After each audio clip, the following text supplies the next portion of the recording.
Mga kababayan, alam niyo naman kung ano sinisigaw ng, bawat Pilipino, eh, 'no, ng sambayan ng Pilipino, eh. Eh, umpisahan na yung impeachment, kung bakit ba pinagtatagal-tagal pa 'yan, 'no? Eto, lagi ho nating tina-topic mga boss chief, amo, sir, na ang sinasabi natin, kung etong mga ito meron talagang dahilan, 'no, meron talagang depensa diyaan sa impeachment na 'yan, matagal na ho nilang ipinaliwanag 'yan. Kaso nga ho, ayan halatang-halata mga bossing na wala namang paliwanag. Ano sabi ni Joel Chua? Sabi po ni Joel Chua, mga kababayan, kung meron niyang mga depensa, doon pa lang sa Congress, dinepensahan na nila yan. O di ba Ma'am Aba, nandiyan ka, nakita ko si Alaga 143 at si Arturo Villesa. O nandiyan din. Idinepensa na ho nila yan mga bossing. Lakihan ko. Ang hirap basahin, ang liit. Sabi dito, sa controversial na confidential fund receipt ng mga opisina ni Vice President Sara Duterte, alam niyo naman po, halos ilan yan, libo. Di ba? Kung sino-sino mga pangalan ang nadamay dyan. Oh, pati nga po si Chel Jokno, dadamay na ho dyan, mga kababayan. Akalain mo, prosecutor siya. Oh, tapos kasama yung pangalan niya doon sa confidential funds or doon sa nakatanggap daw, no, ng confidential funds. Di ba, Tina B? Oh, at Linda Amor, sabi dito ng ating Vice Presidente po, I think it is wrong for everyone to pick up as truth or as a fact all the pronouncement of the member of the House of Representatives, particularly with a fictitious name. No, eh kayo gumawa niyan eh. Pinasa nyo yan sa COA eh. Oh, because there are rules. Eto na yung mga sinasabi lagi ng mga DDS. Eh, pwedeng gumamit ng mga alias. Diba? Because there are rules in intelligence operations. People who work in intelligence say that aliases are often used in intelligence operation. If there is no trial, kung wala daw trial, eh ipapaliwanag ng ating Vice Presidente kung sino daw po, mga bossing, no? Yung mga pangalan na yun. Kung walang trial, ipapaliwanag ko publicly. Oh, kung sino-sino yung mga yan, yun ba ibig sabihin ng Vice?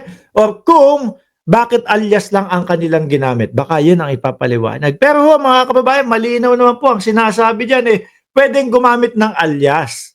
No?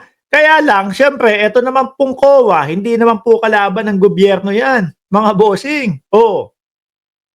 Diba? Hindi naman po kalaban ng gobyerno ang COA. So, sila din po ang sasala para mabawasan ang nangungulimbat sa ating bayan. Kailangan yung ipaliwanag kung sino-sino pa din ho yun. Diba? Although alias po ang gamit ninyo, kailangan pa ding ipaliwanag. Eh hindi naman, sabi ko nga, 'di ba, hindi naman po kalaban ng gobyerno ang COA. Oh. Aalamin lang nila kung talaga bang ginastos ba talaga ng maayos, binigay ba talaga dito sa tamang pagbibigyan. Di ba? Eh totoo ba na ipinanggasta o ibinili ng impormasyon? Di ba? Simpleng pagpapaliwanag, wala naman po sila. Mga bossing, dahil kung meron ho, ay matagal na po nilang ipinaliwanag yan. Kung meron ho, mga kababayan, malamang po, doon pa lang sa Kongreso, ipinapaliwanag na ho nila yan. Diba? Ano po sabi ni Joel Chua dito, mga kababayan? Mas maganda sagutin na lang niya sa mismong impeachment kaysa dito sa media. Oh, bakit ngayon sasagot sa media? Eh samantalang no iniimbita ho sila sa Kongreso, hindi sumasagot do sa Kongreso. Di ho ba? Kung ano-anong paikot yung mga ginagawa nila, kung ano-anong mga dahilan yung ginagawa nila, kung ano-ano pong pag-arte yung ginagawa ho nila doon sa Kongreso. Oh, ayaw pala nila nung impeachment. Bakit nag-artihan ho sila doon? Kesyo masakit ang dibdib.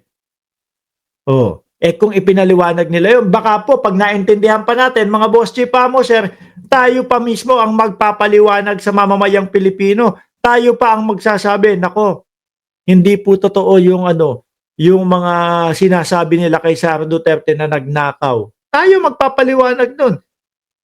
Kung sumagot sila mismo doon. Kaya lang hindi eh. No? Artihan po ang ginawa eh. Masakit na dibdib ko. Hindi na ako makahinga. Tigil na natin itong pagtatanong ninyo. Sana noong committee hearing, pinaliwanag na nila at hindi na humaba ng ganito yung issue tungkol sa confidential funds.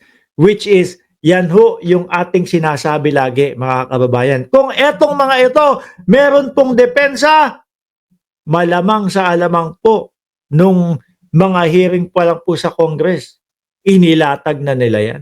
Dahil halatang halata naman po apektado sila doon sa impeachment Sinasabi lang po nila, nako, mas masakit pa yung break-up kesa dyan sa impeachment. Pero ang katotohanan mga bossing, halatang halata na apektado po sila. Tingnan nyo nga, ilang lawyer ang kinuha. Hindi daw kumbaga, hindi kami apektado. Pero 16 na lawyer, na mabibigat na lawyer, na mga mahal ang bayad na lawyer. Di ba? Ang masaklap nga lang mga boss, mamahalin yung mga lawyer. Tapos ang kaya lang gawin o ang kaya lang ipaglaban i-dismiss ang kaso. Ano ba yun? Di po ba?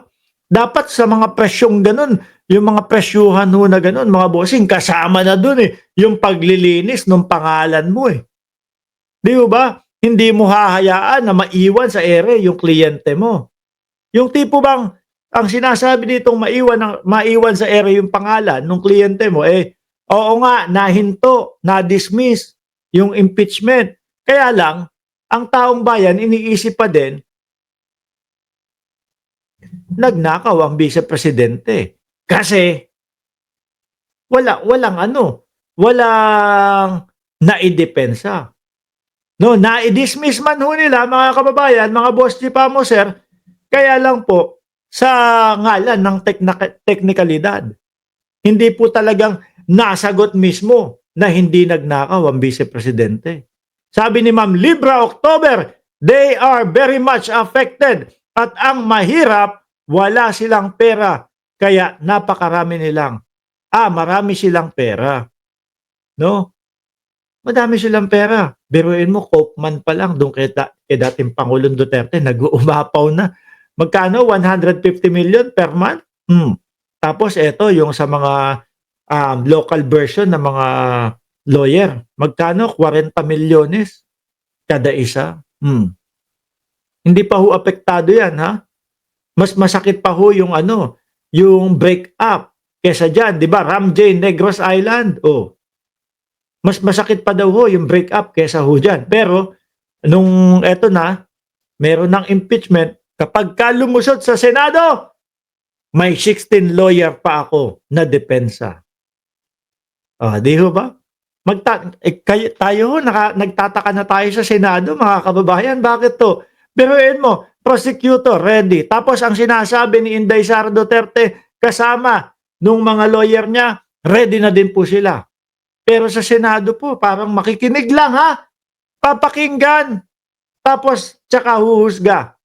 Sila pa yung hindi sila pa yung hindi handa ho. Ano ba naman yun? Di po ba? Sabi ng konstitusyon agad-agad mong litisin, agad-agad maging impeachment court kayo. Bakit kabaliktaran? Bakit paatras? Yung ginagawa po nung Senado. Bakit po yung mga hindi nakasulat doon sa konstitusyon, yun pa ho ang mas sinusunod nila? Di po ba? Yun pa ho yung mas ginagawa nila. Kesa po yung isang word na nakasulat po sa konstitusyon na ang sabi, dapat mag-hearing ka kagad. Dapat maglitis ka kagad. Na napakadali pong pakinggan, napakadali pong intindihin, hindi ginagawa. Di po ba? Sabi ni Arturo Villesa, 16 lawyers, plus 18 senador, dami nilang binabayaran. Correct. No?